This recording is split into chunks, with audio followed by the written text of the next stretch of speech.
Listen to them, children of the night. What music they make. Hey y'all, welcome back to the Crazy Short Hairy Dude. Well, let me take these out. It was hard to talk with those in. And I am your host, as always, the Crazy Short Hairy Dude. And today we are going to be talking about. We're going to be learning about one of the most iconic horror characters, horror figures, icons in the history of entertainment. So be sure to grab your crucifixes and your wooden stakes, because we're talking about Dracula. So in reality, Dracula was not this immortal vampire preying upon innocent victims. The real Vlad Dracula was Vlad III, also known as Vlad Tepes.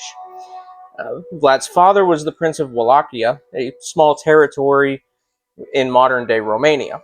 And this was back in the uh, late 1300s to like mid 1400s. Vlad III and his younger brother were kept as hostages. They lived as hostages with the Ottoman Empire for a number of years in order to try to keep the peace. Uh, Many years later, um, Vlad II, Vlad III's father, was murdered along with the older brother by some rival nobles. So Vlad III left the Ottoman Empire, got backing by the King of Hungary, and returned to Wallachia in order to hunt down these nobles who had betrayed his family. And he did just that.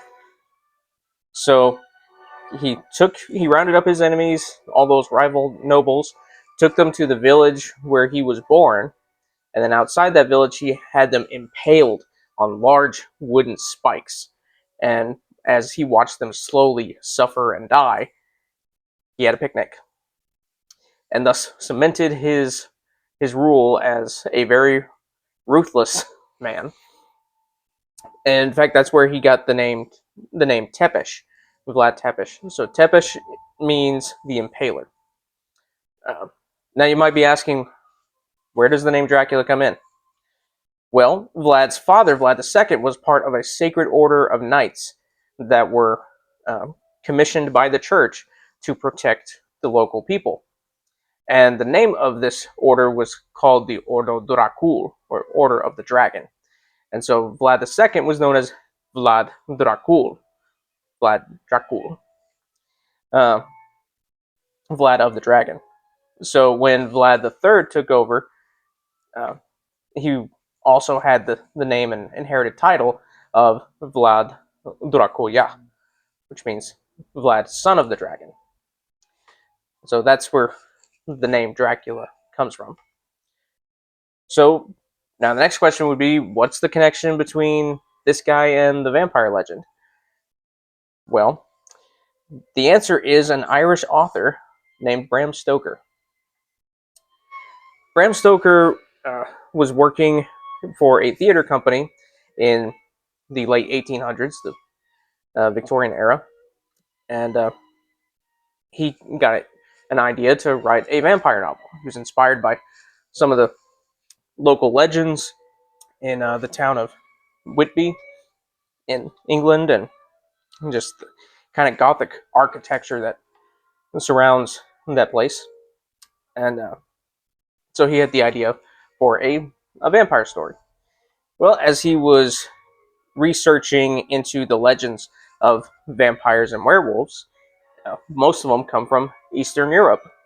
And so he came across the name of Dracula when he was studying the histories of the areas of Wallachia, Bukovina, and Transylvania.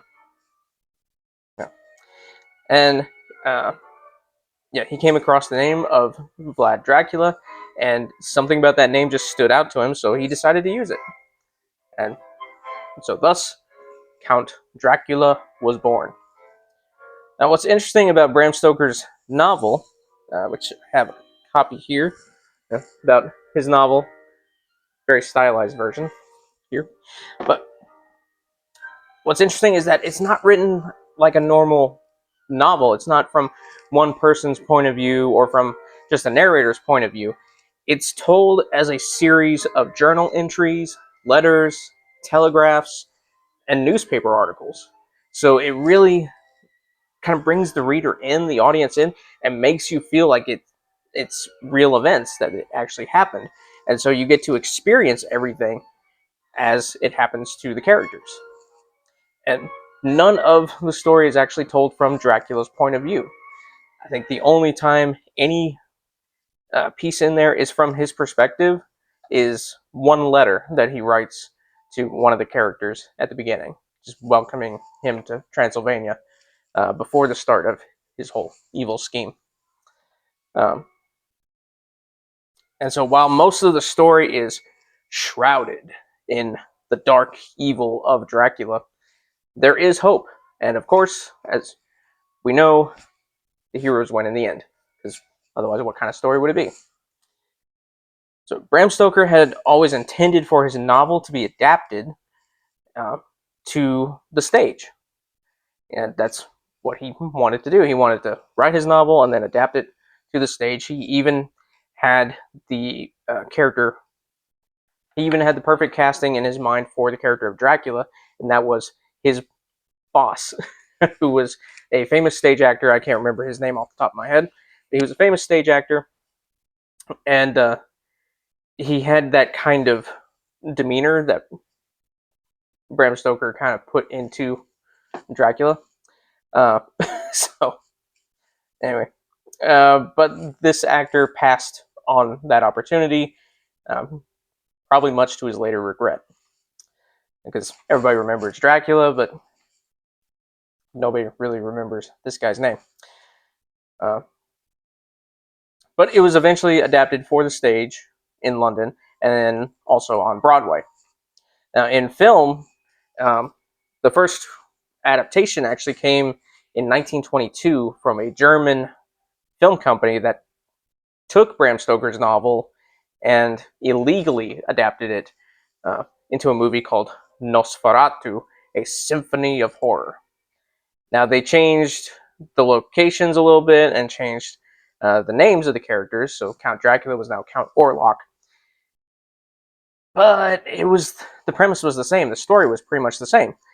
And Bram Stoker had unfortunately passed away at this point, but his widow found out about all this, and so she sued the film company. And because copyright laws were not really well known back then, but anyway, so she filmed the film company and won, and as a result, most of the copies of the film were destroyed.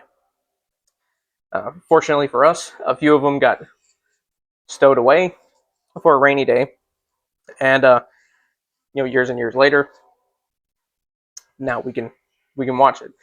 In fact, it's even on Amazon Prime now. It's been digitized on Amazon Prime. Now, this film stars a German character actor named Max Schreck as the very creepy Count Orlok. Now, Count Orlok is very tall and lanky, which Schreck was himself. He had these long, pointed fingers with very sharp nails, pointed ears, and his fangs were, instead of being the normal canines, they were in the front, the two front teeth, which gave him kind of a rat-like appearance. It was very creepy, and the lighting and everything was, it was, it still holds up today, even though it's a silent film, it still holds up today as being a very creepy and kind of horrifying film. And it has inspired some remakes over the years. So there have been a few of them, but the most notable ones are 1979's Nosferatu the Vampire, which starred Klaus Kinski, which I think that was his name, Klaus Kinski, as Orlok. In the German version, he's Orlok. In the American version, he's Dracula.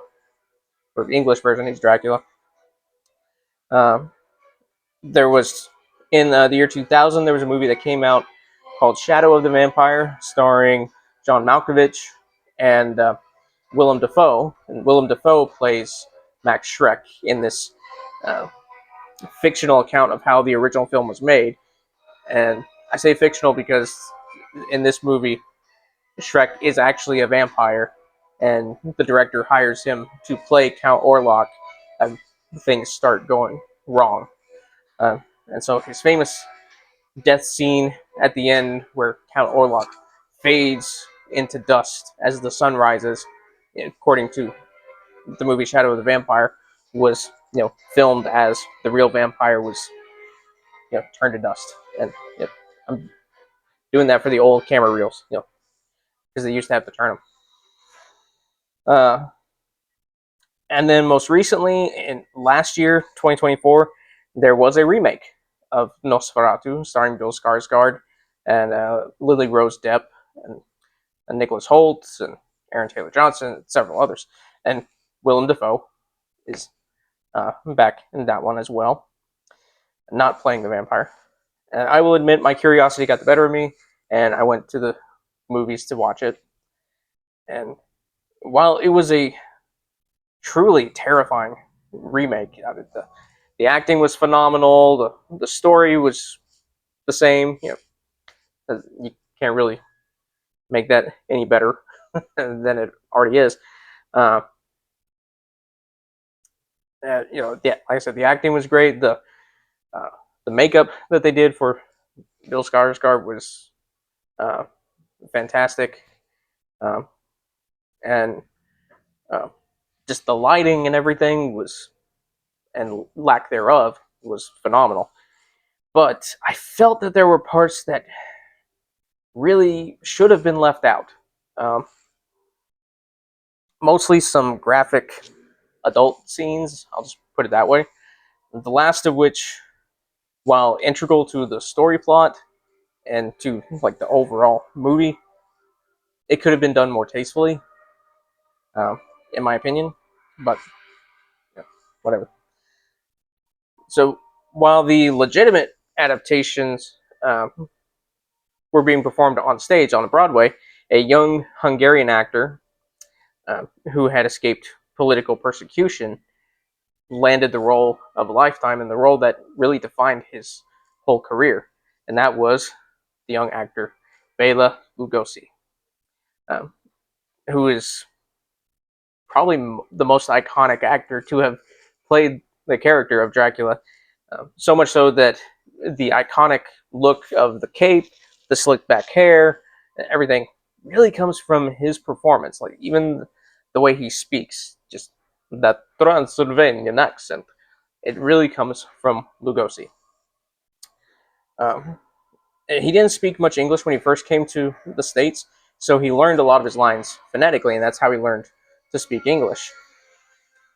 Um, Around 19, the end of the 20s and uh, into 1930, Universal Studios, who had been known at that point for making these really elaborate movies like Phantom of the Opera, The Hunchback of Notre Dame, and several others in the silent film era, they were looking to adapt the novel of Dracula into a feature-length film. And originally, they had the idea of casting uh, their most beloved actor at the time, Lon Chaney Sr., also known as the Man of a Thousand Faces, to play Count Dracula. He had played the Phantom of the Opera for them and the Hunchback of Notre Dame, always doing his own makeup and doing a phenomenal job where you couldn't really tell it was him. If you get a chance, go watch the original Phantom of the Opera, the silent film version, and or at least just the clip where the Phantom's face is revealed, and you'll see what I'm talking about. That was all done in the silent film era. It's not a mask that he's wearing. He used old school methods of cotton and collodine and rubber bands and tape and all kinds of stuff that really left him scarred in order to create this iconic look. Um, Unfortunately, though, Lon Chaney Sr. passed away from cancer, I believe, uh, before they even started making uh, the movie Dracula. So uh, another thing that set them back was the Great Depression. The uh, the Great Depression hit, and everybody around the globe got hit, of course. So film studios lost a lot of money, and they had to make a lot of cutbacks, and so they didn't really have the budget to adapt the full novel. So they decided to adapt the stage play, which was a shortened version of the novel anyway. And several actors were kind of thrown around, like names were thrown around who could play Dracula. But eventually, the role went to Bela Lugosi, who had done a phenomenal job performing the character on stage. In fact, I believe the same actor who played Van Helsing on stage also reprised his role for the film.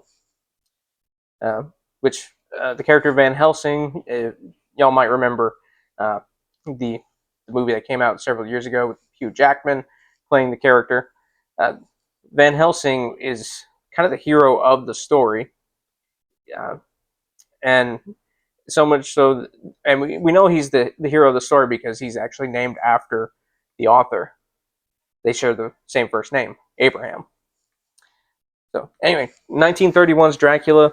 The film was directed by Todd Browning, who was a veteran of the silent film era, and so didn't really he wasn't used to working with a lot of music and a lot of sound and all that. So in the original film, you have these kind of long shots where there's no dialogue and not a lot of sound going on. The original film also hardly had any music. They used the prologue for Swan Lake at the beginning for the opening credits, and there's a scene involving a symphony. That's about it. Now, years later, they did get a little like a string quartet together and wrote music to go along with the film, and you can now find that one on like Blu-rays and DVD copies of the movie, uh, which it definitely helps it move along. Uh, and the film at that time, dubbing in other languages was not a big thing. Uh, they really hadn't started doing that yet.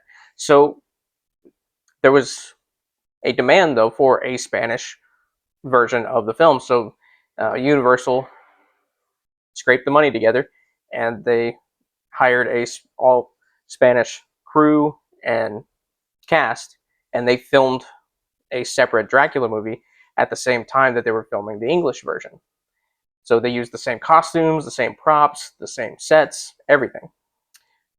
Well, the English crew would film in the studio during the day, and then the Spanish crew would come in at night and film theirs. Well, as a result, the Spanish crew got to actually watch what the English crew was doing, and they made some improvements on the film. So, from a visual point of view, and I think really from also the performance of the actress who played Mina in the Spanish version, yeah, there's some great improvements there, and she did a phenomenal job. Uh, and then uh, one example, like visually, how they made it better was when Dracula rises up out of his coffin. In the English version, the camera moves in on the coffin, the lid opens up, camera moves away, and you hear the creak of the lid as it falls, and then Dracula is standing in front of the coffin. Well, Spanish crew saw this and like, yeah, we can do better. So the camera moves in on the coffin, you see the lid open up, there's smoke that rises up, and as it goes back down, Dracula kind of rises up out of the smoke, and he's standing there. So from a visual point of view, it was better. But nothing beats Bela Lugosi's performance in that movie as Dracula. He's, I mean, the man never blinks in the role, and he gives this otherworldly performance where you actually believe he could be this supernatural being. Um, he wore and he gave us that iconic look, like I said earlier, the cape with the collar, the slick back hair. He had the widow's peak, um, the tuxedo, the whole 9 yards, and the Transylvanian accent. And every performance of the character since then has, well, they owe Bela Lugosi a huge thanks for giving a top-notch performance and setting the bar so high. So even though Lugosi is known for Dracula, he did play several other characters for Universal and for other studios too. And he only played Dracula in 2 movies.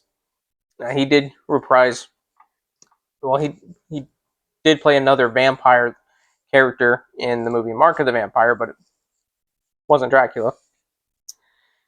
So film-wise, he only did it for 1931's Dracula, and then in 1948 for the film Abbott and Costello Meet Frankenstein, which is a horror comedy. It's hilarious, by the way. But he was so well known for playing the role of Count Dracula that when he passed away, he was buried in his full costume, the cape, tuxedo, everything. Other notable actors who have played Dracula over the years, we have Lon Chaney Jr., who played him in the movie Son of Dracula, but Chaney Jr. went on to play the Wolfman, which was his own signature character, which we'll get into at another day. John Carradine, he played the role for 2 films for Universal, in House of Dracula and House of Frankenstein. Frank Langella, he played the role on Broadway and then reprised the role for the film, a Universal remake in the 70s, starring him and Donald Pleasance and Laurence Olivier as Van Helsing. Jack Palance, however you pronounce his last name, which those of you who are fans of Batman might remember him from Batman 1989 as the mob boss that the Joker kills. He played Dracula in a TV film. Gerard Butler also played the character in a Wes Craven movie, Dracula 2000. Rutger Hauer played the character in that same film series for Wes Craven. Thomas Kretschmann, famous German actor, I believe he's German, played the character in a film once. Jonathan Rhys-Meyers played him for 1 season on a TV series that was canceled after 1 season.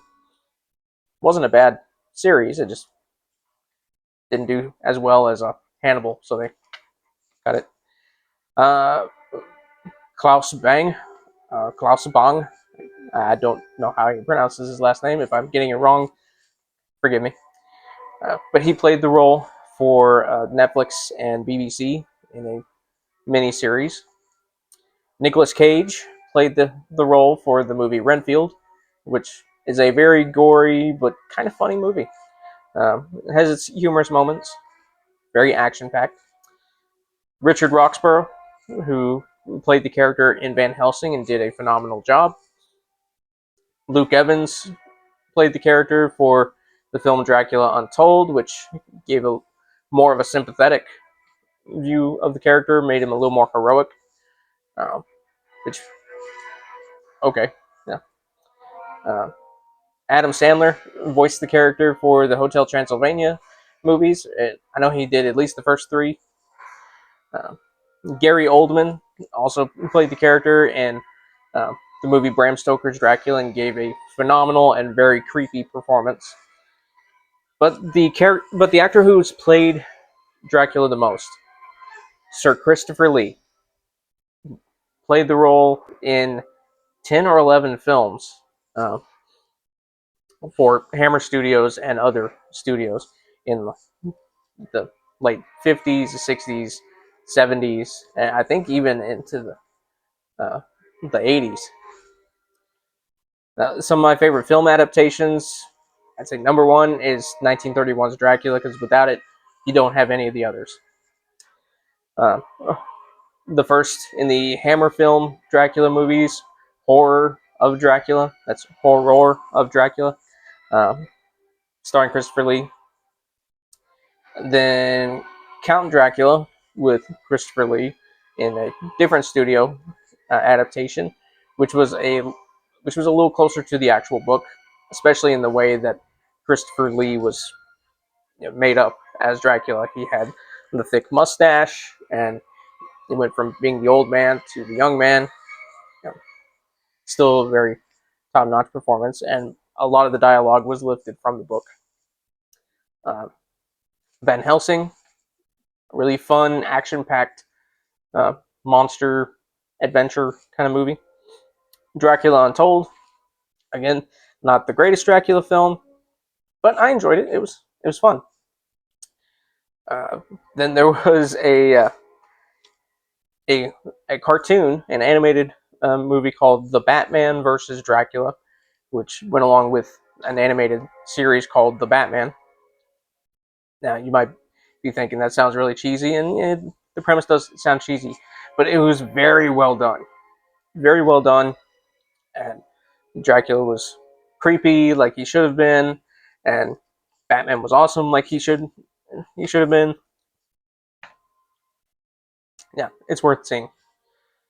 Uh, there was a comedy, a Mel Brooks comedy that came out in the '90s, Dracula Dead and Loving It, starring Leslie Nielsen as the vampire.